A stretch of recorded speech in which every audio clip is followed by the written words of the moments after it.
Part 13, The Hermitage of Sage Bharadwaja and the Path to Chitrakoot. The forest grew dense, its trees rising tall like silent sentinels watching over Rama, Sita and Lakshman. The earth beneath their feet grew wild, covered in thick roots and soft moss, as they ventured deeper into the heart of nature. After many miles, they came upon a peaceful clearing, where birds sang sweet songs and the air was filled with the scent of blooming flowers. There stood the hermitage of the great sage Bharadwaja, simple yet glowing with the power of years of penance and wisdom. The sage welcomed them with folded hands, his face shining like the full moon. O Rama, I have awaited your arrival. The earth speaks of your noble heart, and the rivers sing of your name. Rest here, O blessed ones, and tell me your tale.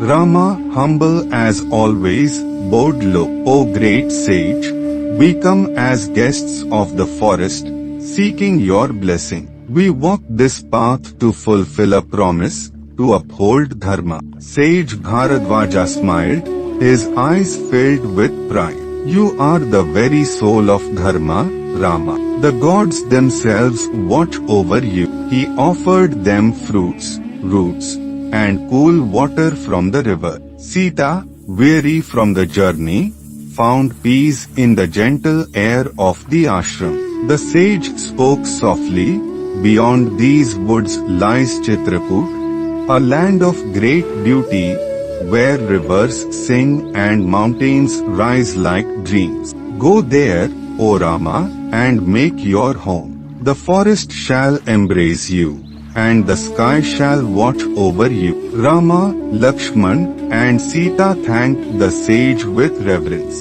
The next morning, as the sky blushed with the first rays of dawn, they continued their journey, their hearts lightened by Bharadwaja's blessings. The path to Chitrakoot was filled with wonders. Rivers danced beside them, and trees arched their branches as if to offer shade to the weary travelers. Birds chirped sweet melodies, and even the wild beasts gazed at them with calm eyes, as if knowing they walked beside purity and grace.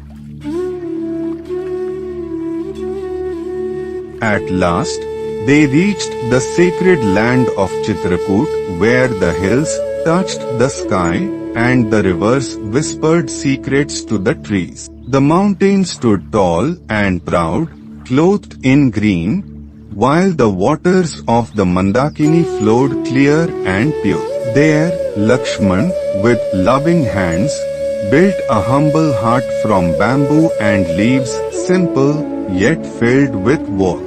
Sita's laughter once more rang through the air as she gazed upon the beauty of their new home. Rama smiled, his heart at peace. Here we shall live, O Sita, O Lakshman. The forest shall be our kingdom, the sky our roof, and the earth our bed. Let us make this exile a time of joy, not sorrow. And so, beneath the shade of Chitrakoot's mighty hills, the three exiles found their home where love, duty, and nature lived together in harmony, far from the golden palaces of Ayodhya. Little did they know, far away in that sorrowful city, hearts still wept, and a father's soul grew weaker with each passing moment.